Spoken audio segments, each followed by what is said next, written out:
Bien, bonjour et bienvenue à tous. Alors, la semaine dernière, nous reprenions le cours de notre enquête au long cours sur la question de savoir si la Chine est encore une civilisation, en rappelant quelques vérités fondamentales, dont la première est que toute civilisation, aussi ancienne fût-elle, est mortelle. De même que tout être humain, vous et moi, est sujet à la mort. C'est ce qu'écrivait Paul Valéry en 1919 dans La crise de l'esprit, ce texte fameux que je citais la dernière fois. Ainsi donc, même la Chine, qui se vante de ses 5000 ans de civilisation continue, soi-disant, n'est pas pour autant immortelle. Et pour peu qu'on soit convaincu que la civilisation chinoise est peut-être mortelle, mais qu'elle ne risque pas de mourir maintenant, précisément au moment où elle est au sommet de sa puissance, eh bien voici une autre vérité première que l'on trouve formulée sur tous les tons dans les sources les plus anciennes et les plus diverses de cette même civilisation chinoise. C'est précisément, c'est ça cette vérité première, lorsqu'on est au sommet de sa puissance, qu'on est susceptible d'en redescendre.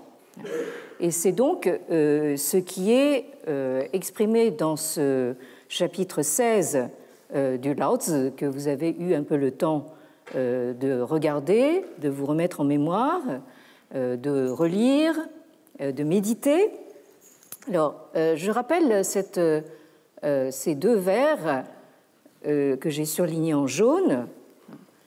万物并作，无以观复。夫物芸芸，各复归其根。Donc, les 10 000 êtres, c'est-à-dire tout ce qui existe, 并作 s'activent tous ensemble à qui mieux mieux, alors que moi, je reste à observer ou à contempler leur retour.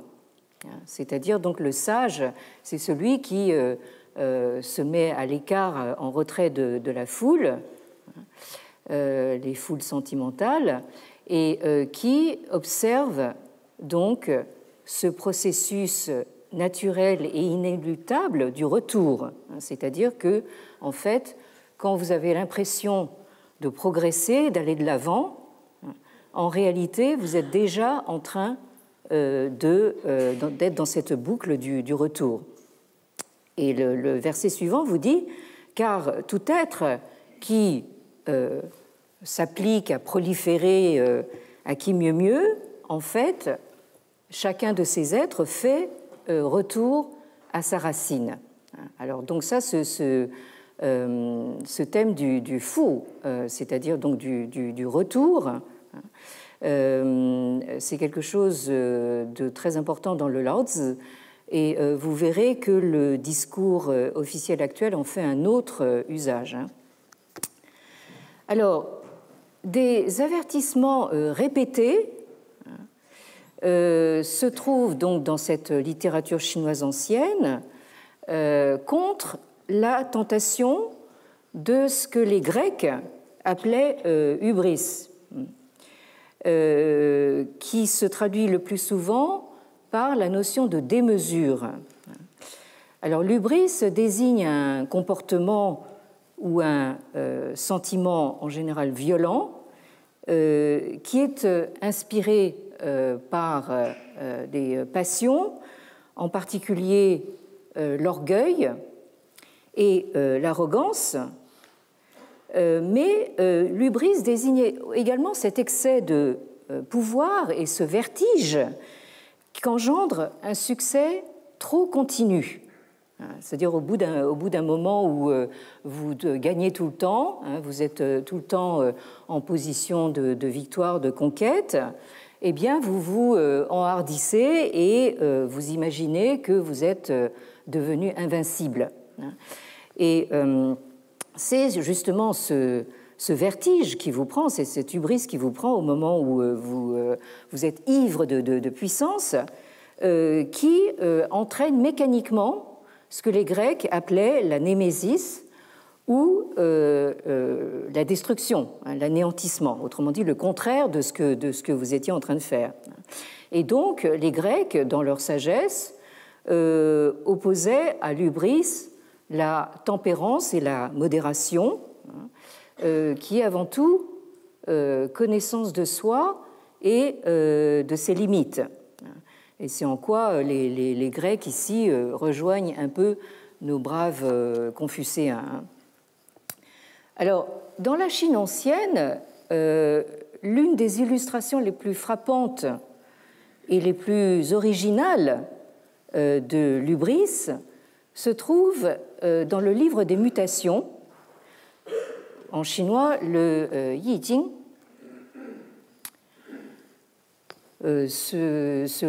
Cet ouvrage assez unique en son genre qu'on connaît ici plutôt sous le titre de Yi King. Yi King, c'est-à-dire donc le livre canonique des changements ou des mutations. Ici à l'image, vous avez un diagramme des 64 hexagrammes du Yi Jing. Les 64 hexagrammes, c'est-à-dire des figures à 6 traits, envoyé en 1701 par le jésuite français Joachim Bouvet au philosophe allemand Leibniz. Leibniz, dont on sait qu'il s'est montré très intéressé justement par cette idée d'alternance de traits pleins et brisés. Vous avez ici en haut de l'image les 8 trigrammes de base qui sont formés par toutes les combinaisons possibles justement de ce trait plein qu'on appelle aussi trait yang et des traits brisés, donc avec une coupure au milieu, qu'on appelle également trait yin. Et donc si vous combinez cette alternance de traits pleins et de traits brisés sur 3 niveaux, vous obtenez donc ces 8 trigrammes de base qui, combinés entre eux, multipliés par eux-mêmes, donnent donc les 64 hexagrammes, c'est-à-dire sur 6 lignes. Alors, au milieu de l'image, vous avez le tout premier hexagramme qu'on appelle l'hexagramme Tian, qui est composé entièrement, comme vous le voyez, de traits pleins, c'est-à-dire de traits yang. Alors, je rappelle rapidement que ce Yi Jing, c'est un ouvrage tout à fait unique. Ça ne m'arrive pas souvent de dire que certaines choses sont uniquement chinoises. Et bien là, vous avez quelque chose qui est unique en son genre. Un ouvrage qui s'organise autour de diagrammes. Ces diagrammes étant donc les 8 trigrammes et les 64 hexagrammes. Et autour de ces figures, de ces diagrammes, s'organisent des textes. Alors, vous avez d'abord la première strate de texte, ce sont les sentences divinatoires qui portent sur les figures prises dans leur ensemble et ensuite sur chacune des lignes de ces figures.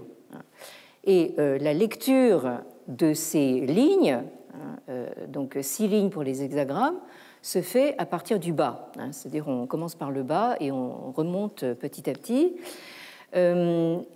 Et ensuite, vous avez autour de cet ensemble divinatoire, parce que le livre des mutations, c'est d'abord en fait une sorte, pour aller vite, de manuel de divination, Autour de cet ensemble divinatoire se sont agrégés des textes qui sont de véritables textes, c'est-à-dire en fait des commentaires et des considérations sur l'aspect à la fois divinatoire, symbolique, graphique de ces figures.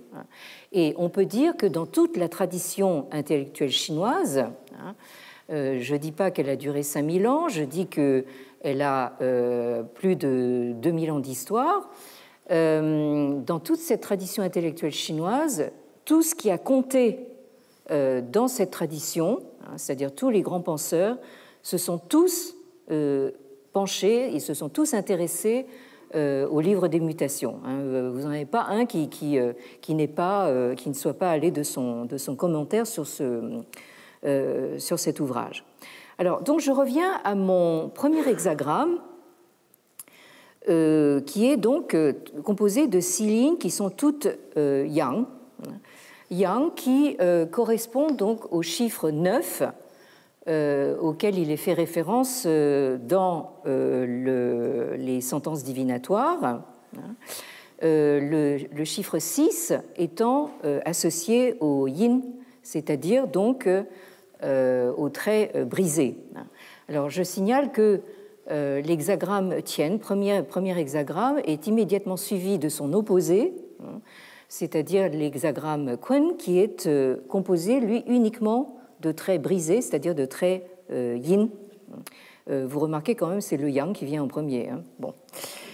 Alors, donc, que nous disent ces sentences divinatoires? Alors, donc, nous commençons par la première ligne, c'est-à-dire la ligne du bas. Bon. Chujiu, Qianlong Wuyong. Donc, 9, c'est-à-dire yang, au début, dans la première ligne. Donc, dragon caché, Tien, c'est le fait d'être sous l'eau, il est immergé, on ne le voit pas. Wuyong, ne pas agir. Ensuite, deuxième ligne, toujours à partir du bas, donc Jiu'er. Jianlong zai tian, li jian da ren. Donc, 9, en deuxième ligne, on voit le dragon dans le champ, ou c'est-à-dire au niveau du sol. Il était caché sous l'eau, maintenant il apparaît au niveau de la terre ou du sol. Il est avantageux de voir le grand homme. Je vous laisse interpréter, bon, à vous de comprendre à votre manière. Jiusan, 9 à la troisième ligne. Junzi, zhongri qianqian, xi ti ruo, li wu jiu. Donc, l'homme de bien, là nous avons en fait un terme qui vient du vocabulaire confucéen, donc le Junzi, c'est littéralement le fils de prince, mais dans le vocabulaire confucéen, ça désigne l'homme noble moralement, donc l'homme de bien s'active tout le jour et le soir reste vigilant, il reste sur ses gardes.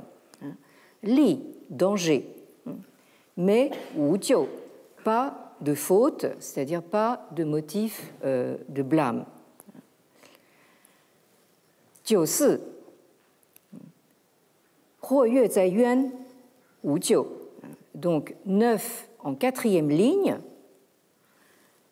Le sujet ici n'est pas explicité, mais on imagine que c'est toujours notre brave dragon.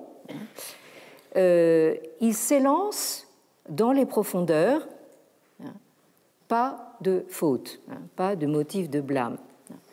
Alors là, ce qu'il faut signaler, c'est que entre la troisième ligne et la quatrième ligne, nous sommes passés donc d'un trigramme à l'autre. Nous sommes passés du trigramme inférieur au trigramme supérieur. Et là, ce passage, il est toujours délicat.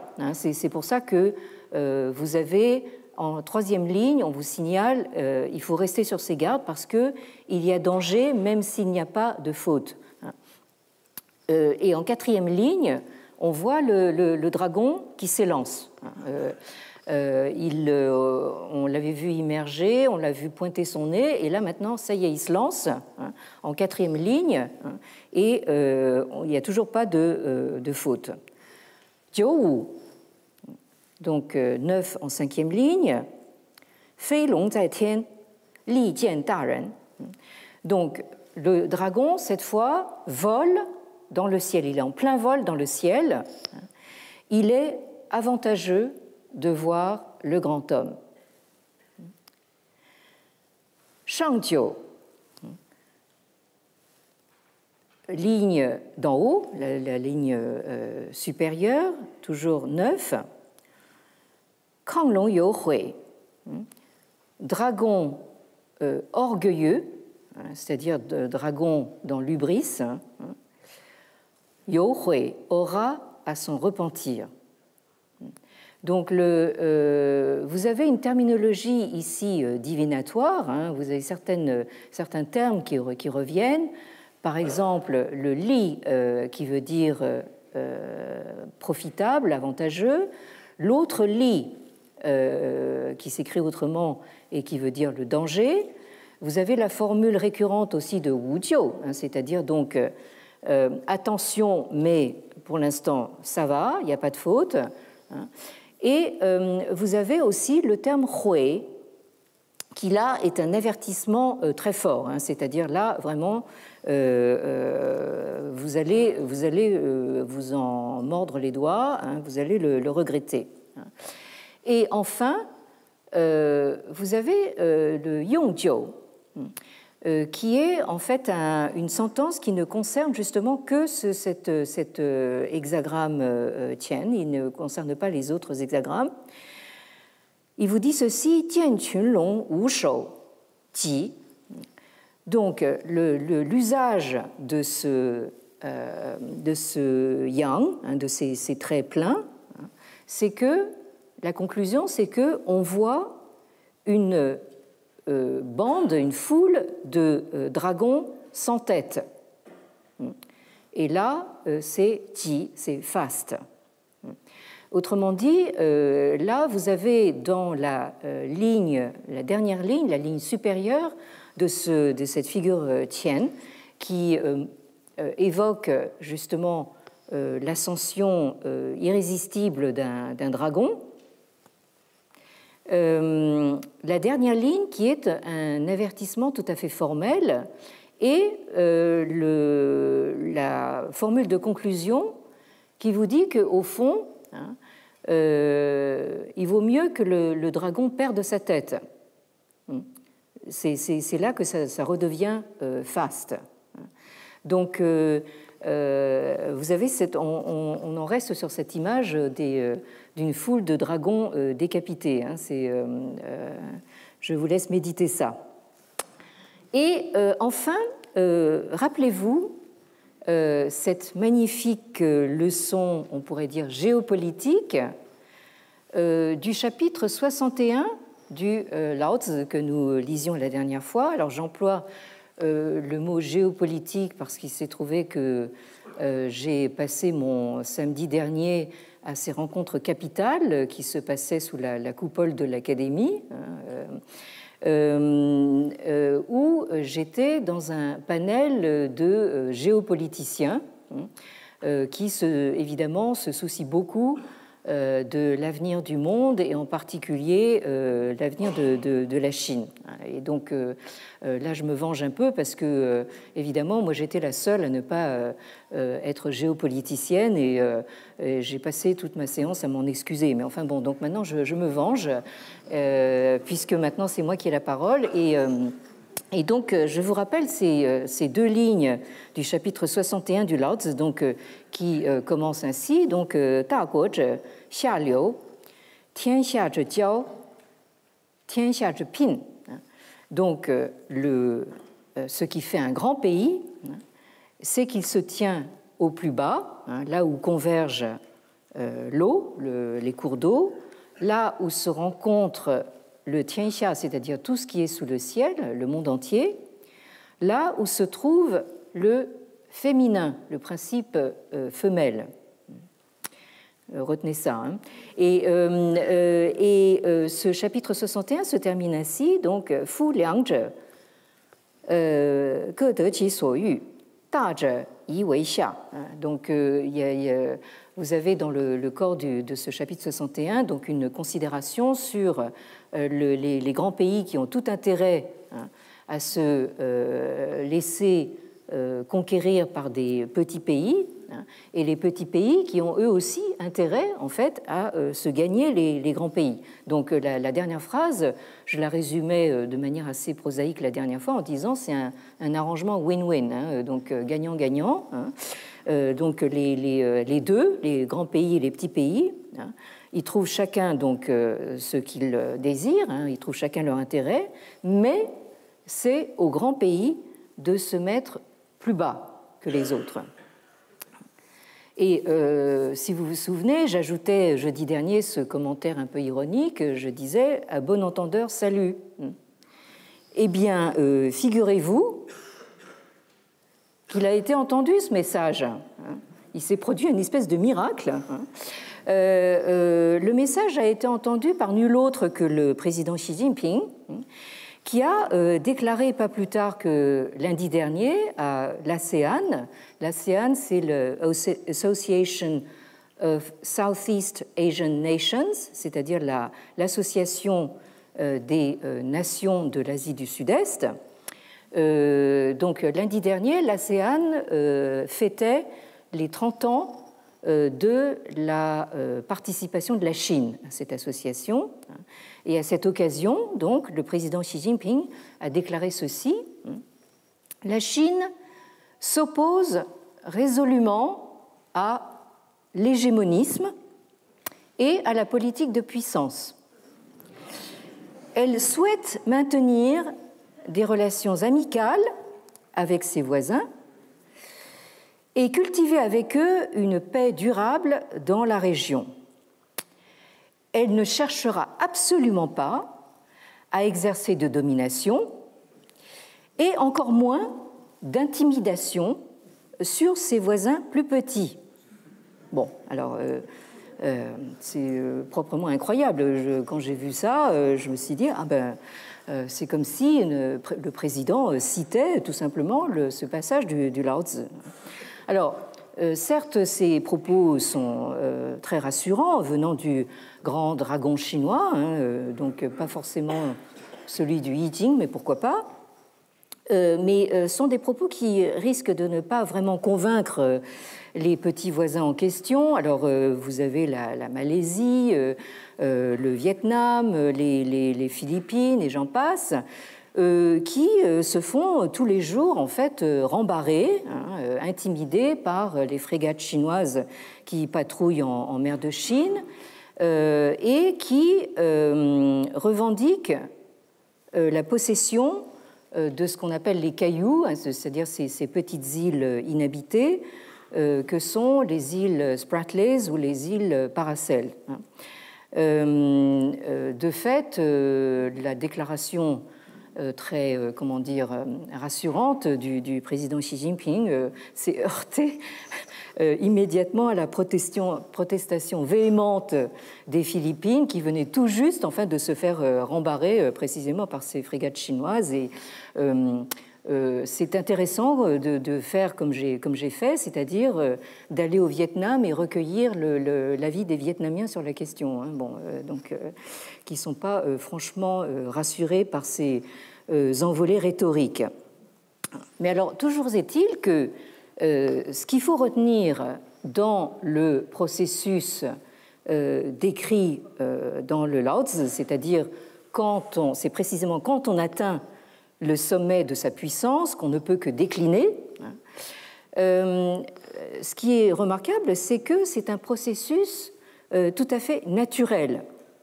Il n'y a absolument aucune notion de châtiment ou de punition morale. C'est un processus inéluctable parce qu'il est naturel et c'est ce que nous rappelait ce chapitre 9 du Lao Tzu, et particulièrement cette phrase surlignée en jaune, donc Fu Gui Er Jiao, ziyi qi jiu, donc tirer orgueil de la richesse, de la prospérité et des honneurs, c'est amener de soi-même, le zi est important ici, de soi-même le jiu, la faute. De manière intéressante, vous retrouvez ici un terme, le terme de jiu, que vous voyez répété dans le Yi Jing. Donc, nous avons ici, en Europe, très souvent la tendance à vouloir classifier les courants de pensée de la Chine antique en écoles. On est sans doute là influencé par notre référence à la Grèce. En réalité, vous voyez ici qu'il y a en fait des passages, enfin des emprunts de phrases et même de termes d'un texte à l'autre, d'un texte d'une tradition à une autre tradition. Alors, le zi ici me paraît intéressant, le de soi-même, puisqu'il fait référence à une notion tout à fait fondamentale dans le Lao Tzu, à savoir cette notion de ziran, c'est-à-dire ce qui advient de soi-même ainsi, c'est-à-dire ce qu'en latin on appellerait le sponte sua, c'est-à-dire donc ce qui advient de son propre mouvement, de sa propre nature.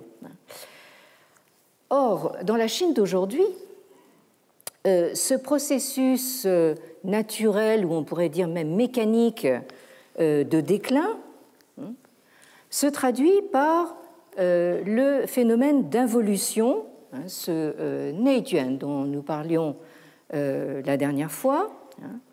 Donc, je vous disais que le Neijuan, c'est véritablement le dernier concept à la mode à Pékin, et qui traduit donc cette sensation d'épuisement, ou on pourrait dire en bon français de burn-out, que l'on éprouve à force de pédaler sans fin, comme un hamster sur sa roue.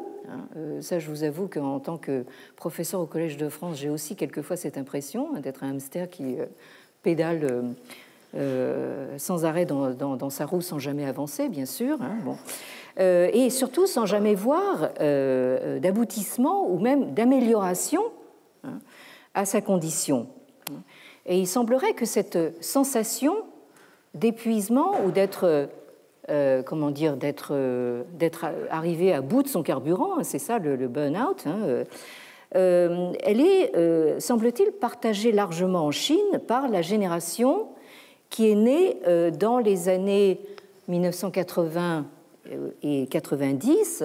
En anglais, c'est ce qu'on appelle les millennials, ou en français, on l'appelle quelquefois la génération Y, qui fait suite à la génération, là aussi en bon français, des baby boomers, dont je fais partie, c'est-à-dire des gens qui sont nés dans le baby boom de l'après-deuxième guerre mondiale. Alors, cette génération Y, ou cette génération des millennials, correspond en Chine aux années de la sortie du maoïsme, les années 1980, et de la réforme économique et du virage capitaliste lancé par Deng Xiaoping dès les années 90. Donc, ce concept de Neijuan est devenu maintenant tellement viral que des sociologues chinois s'en sont emparés pour tenter de l'analyser. La dernière fois, nous parlions de ce sympathique monsieur qui s'appelle Xiang Piao, qui est né en 1972, donc lui, il est juste en fait entre la génération des baby boomers et celle des millennials. Bon. Il fait une carrière absolument éblouissante. Il a fait ses études à l'université de Pékin et il est maintenant, il a une position de professeur, une chaire de professeur à Oxford et une position de chercheur à l'Institut Max Planck en anthropologie sociale à Halle en Allemagne et non à Berlin, comme je l'ai indiqué par erreur la semaine dernière. Alors, ce monsieur, en fait, s'est intéressé à ce phénomène du Neijuan, qu'il diagnostique comme ce qu'il appelle la mentalité du dernier bus, c'est-à-dire la peur, panique, d'avoir raté le dernier bus. Ça, je crois qu'on a tous eu cette expérience. Et en tant que Parisien, je ne le fais plus maintenant parce que c'est trop dangereux à mon âge, mais j'ai beaucoup couru après les bus. Donc je vois très bien de quoi il parle. Bon. Alors, ce monsieur Xiang Biao donc, dit que cette compétition féroce a commencé donc, dans les années 90, c'est donc précisément avec cette réforme économique de Deng Xiaoping. Et la raison pour laquelle, c'est lui qui continue, la raison pour laquelle les gens soulèvent cette question de l'involution ou du Neijuan maintenant, c'est parce que le dernier bus est déjà passé. Alors, il dit ceci, donc les classes, les couches les plus basses de la société sont encore dans l'espoir de changer leur destin, c'est-à-dire ils ont encore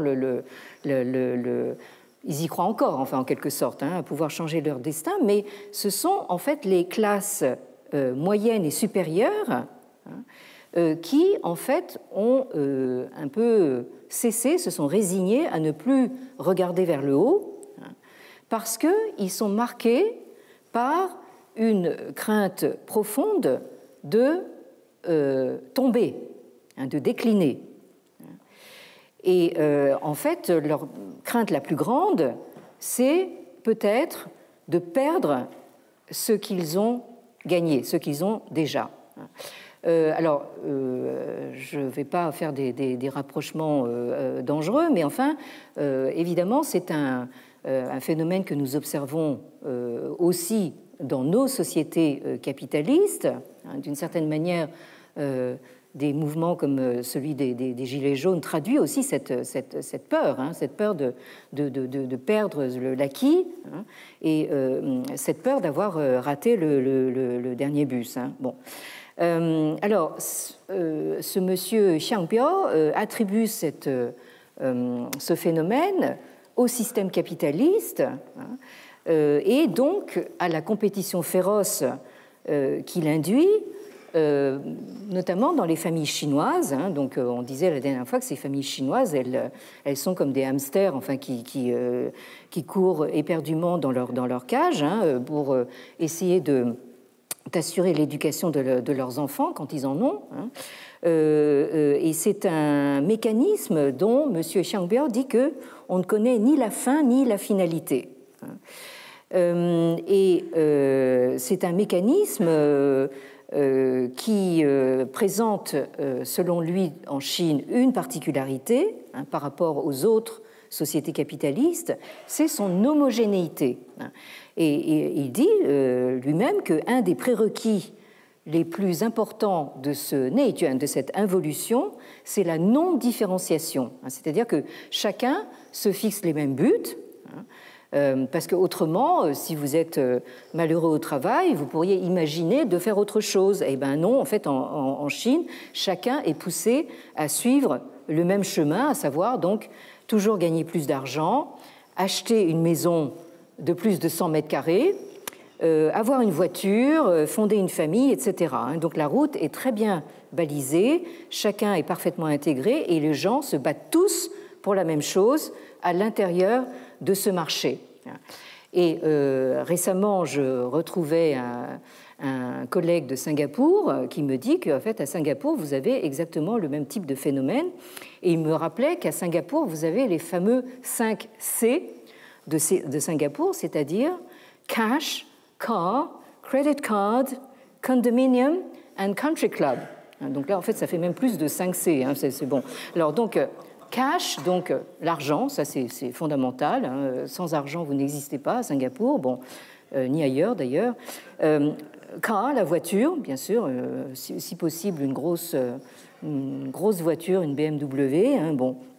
Credit card, alors ça, évidemment, ustensile indispensable, hein, la carte de crédit.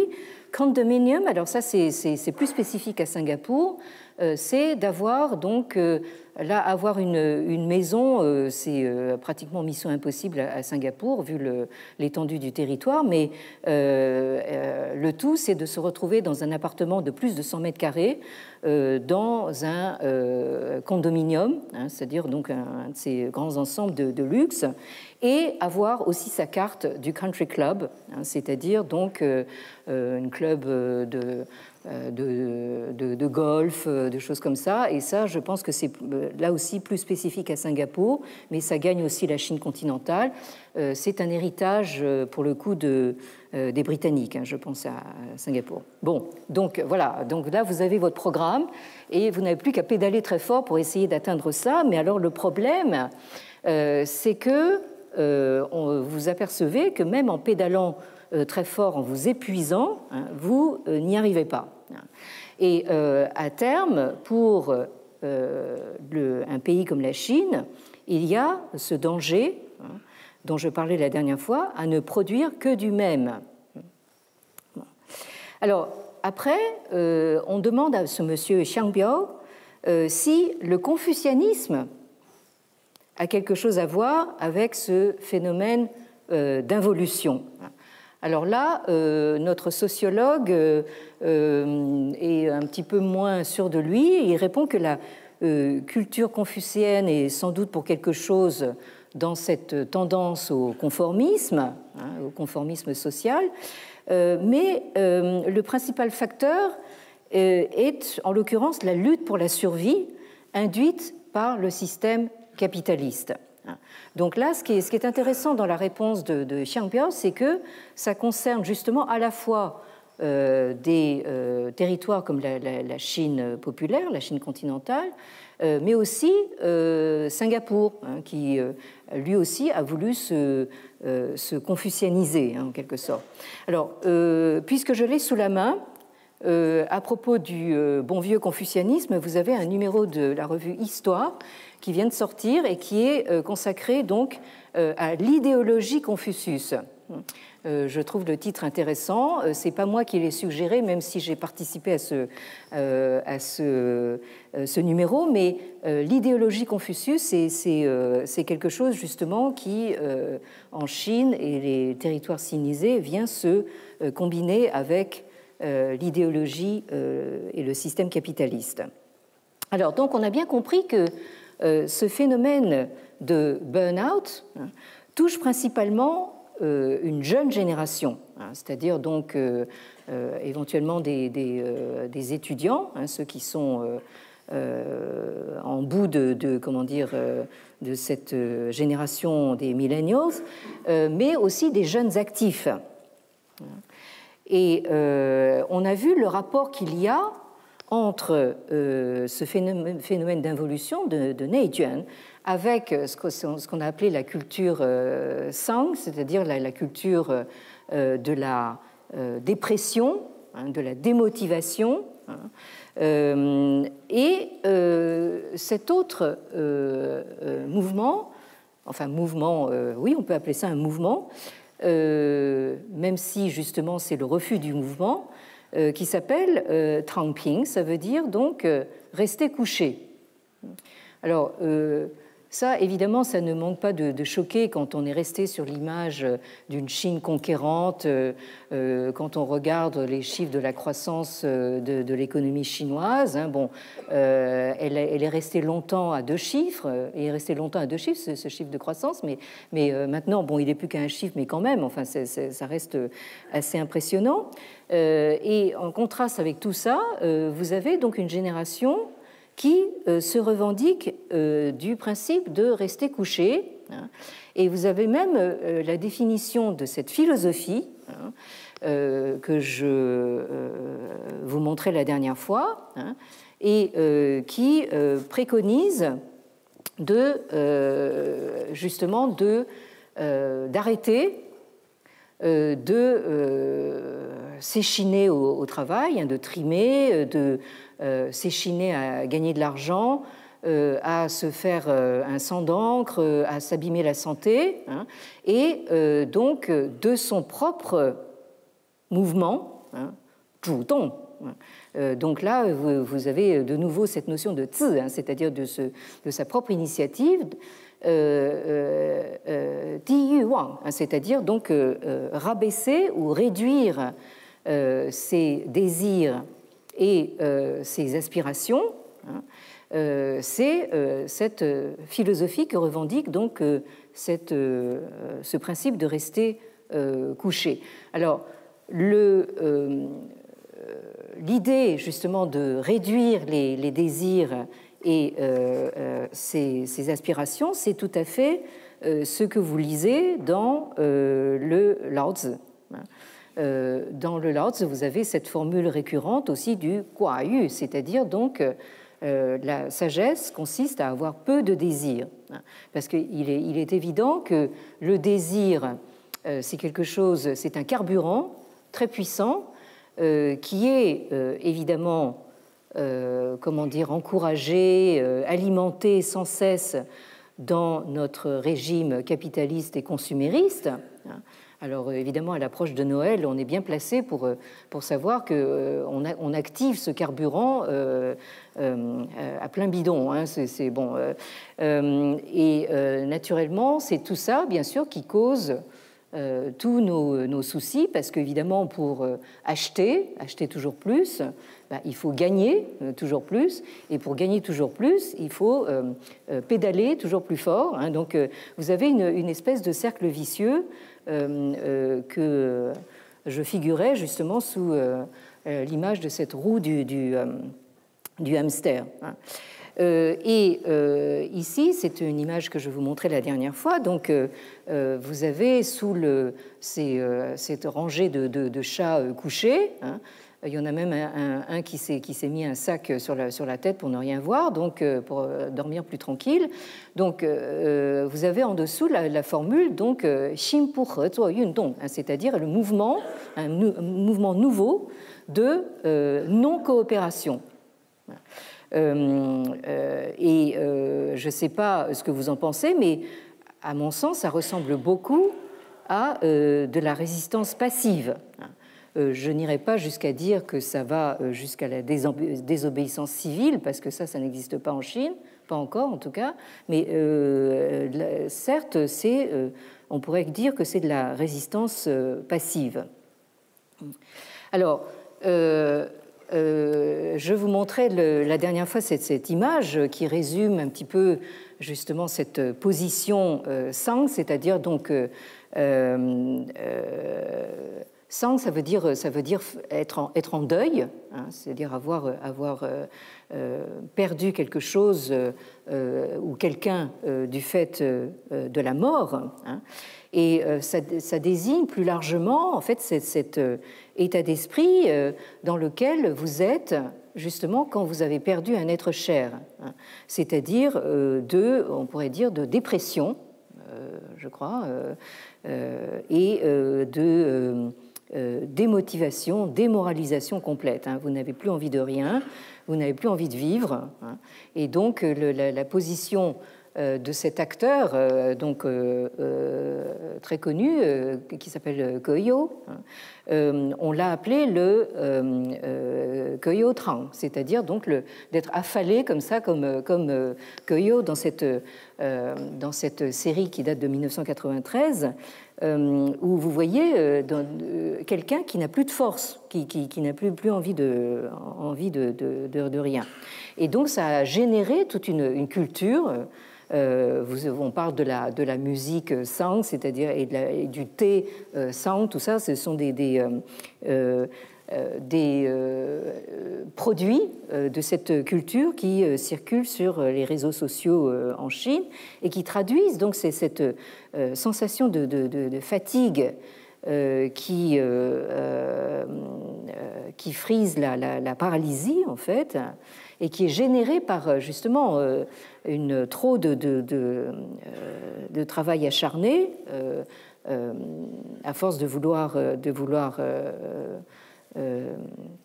réussir, et avec la constatation que ce travail acharné, en fait, ne mène à rien, hein, il n'apporte pas le succès assuré, hein, et en même temps, hein, on est bien conscient que, en tout cas dans la société chinoise, le fait de laisser tomber, hein, de se retirer de ce système, n'est pas non plus une option. Donc, qu'est-ce que vous faites? Vous êtes trop fatigué pour rester debout, mais en même temps, vous ne pouvez pas bouger et aller ailleurs. Alors, ce qui est intéressant, c'est qu'à part Xiang Biao, un autre sociologue chinois de renom s'est intéressé à ce phénomène du trangping, hein, du rester couché.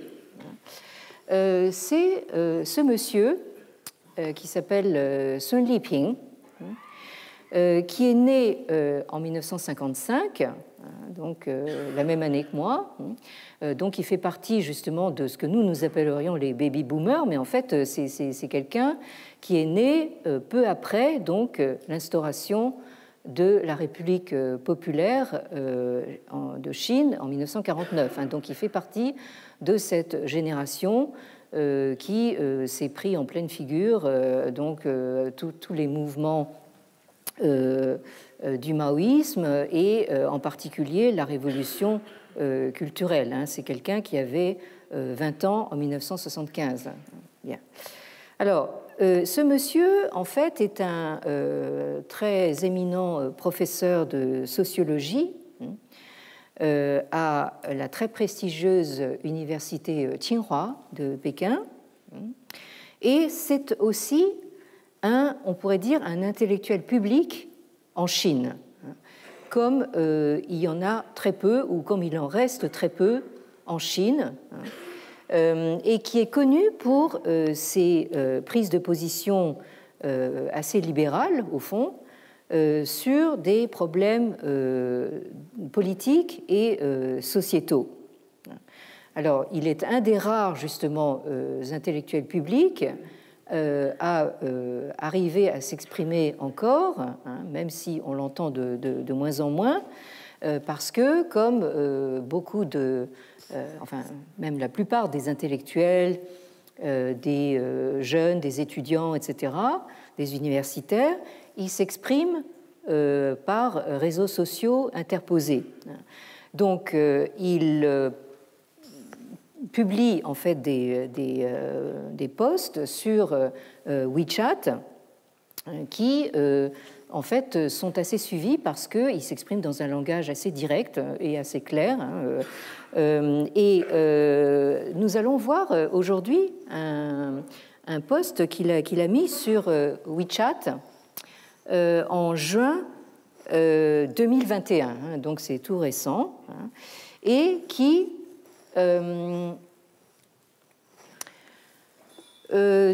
s'intéresse justement à la question du trangping. Alors, je reviens un petit peu sur les photos précédentes.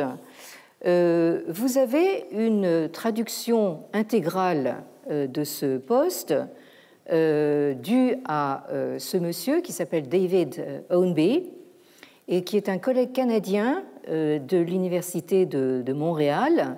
Donc c'est quelqu'un qui est parfaitement bilingue anglais-français et qui parle aussi couramment chinois et qui anime donc un blog qui s'appelle Reading the China Dream, c'est-à-dire donc lire le rêve chinois. Donc c'est un blog qui est entièrement en anglais, mais c'est quand même un blog qui rend un service public assez considérable parce que David Ownby traduit justement en anglais des intellectuels chinois actuels qui essayent donc de s'exprimer à partir de points de vue extrêmement différents. Donc il ne fait pas de distinction. En tout cas, vous avez accès à toute la gamme des opinions, depuis ceux qui sont des idéologues du pouvoir en place, qui sont vraiment des propagandistes professionnels, jusqu'aux intellectuels les plus critiques. Et c'est quelqu'un donc dont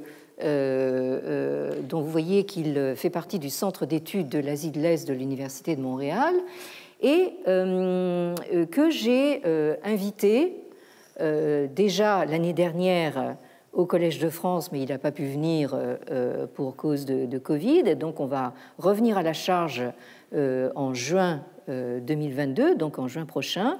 Donc j'espère qu'il va pouvoir venir à Paris, passer tout le mois de juin et nous donner 4 conférences.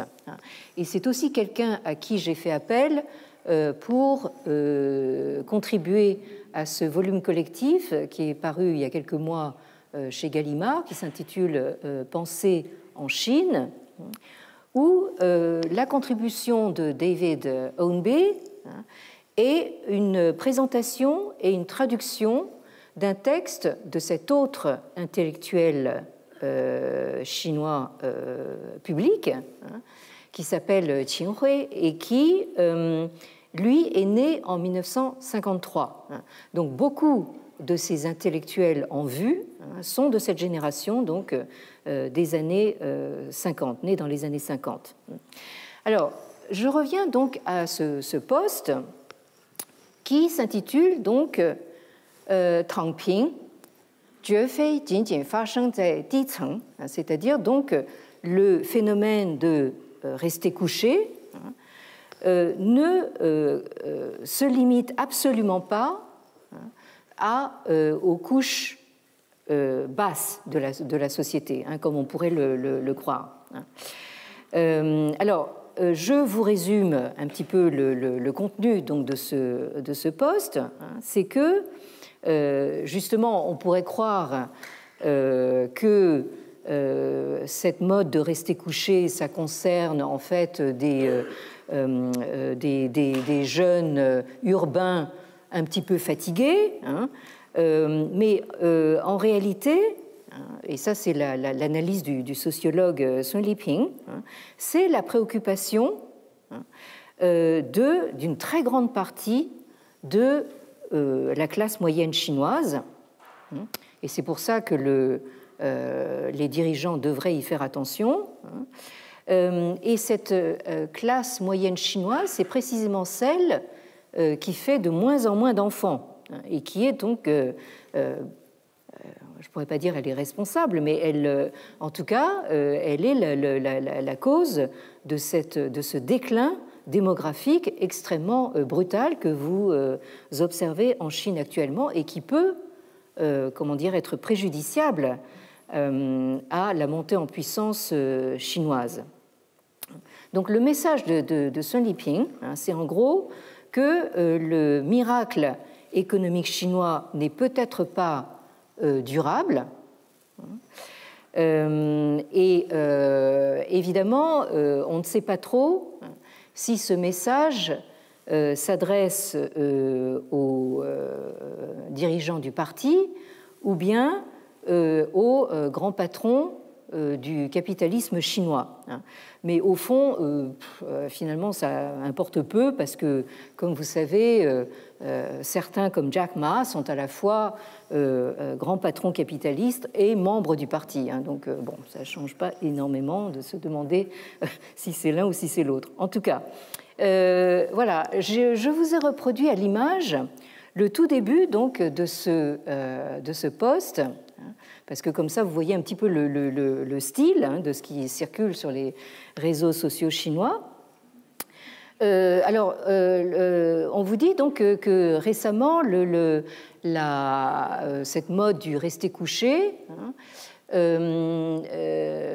est devenue en fait une sorte de, comment dire, d'expression virale sur les réseaux sociaux en même temps que le Neijuan, c'est-à-dire donc l'involution.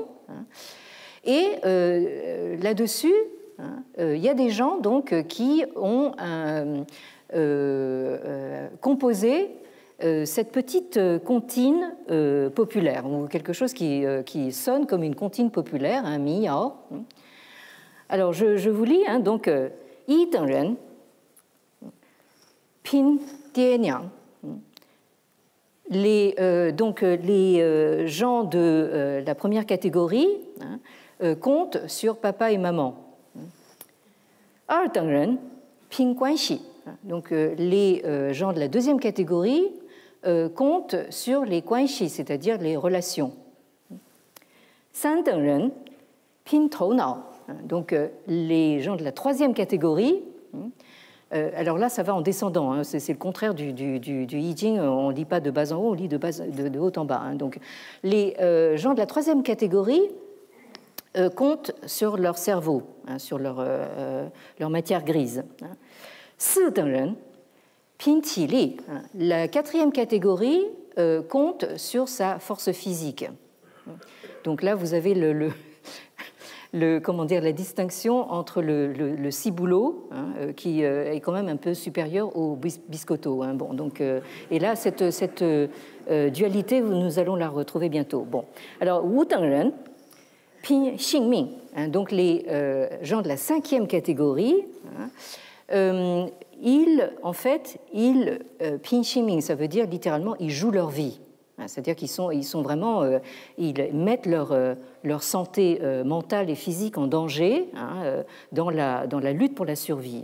Bon, Mo Dengren, Ping Tangping. Alors, les gens de la dernière catégorie, la plus basse, ils ne peuvent compter que sur le fait de rester couchés. Bon, et la conclusion, c'est que donc le sens de cette petite comptine, c'est que ce phénomène du tangping, du rester couché, ne concernerait que les couches les plus basses, c'est-à-dire celles qui n'ont pas d'autre solution, alors que justement Monsieur Sun Liping donc prétend que en réalité, et c'est ça le danger, c'est que ça touche en fait les classes moyennes, sur lesquelles s'est bâtie justement toute la réforme économique en Chine depuis les années 90. Donc bien, je suis obligée de m'arrêter là. Nous poursuivons donc notre exploration la semaine prochaine. Pour l'instant, donc, restez couchés, surtout avec le froid qu'il fait. Et donc, à la semaine prochaine, éventuellement assis. Bon.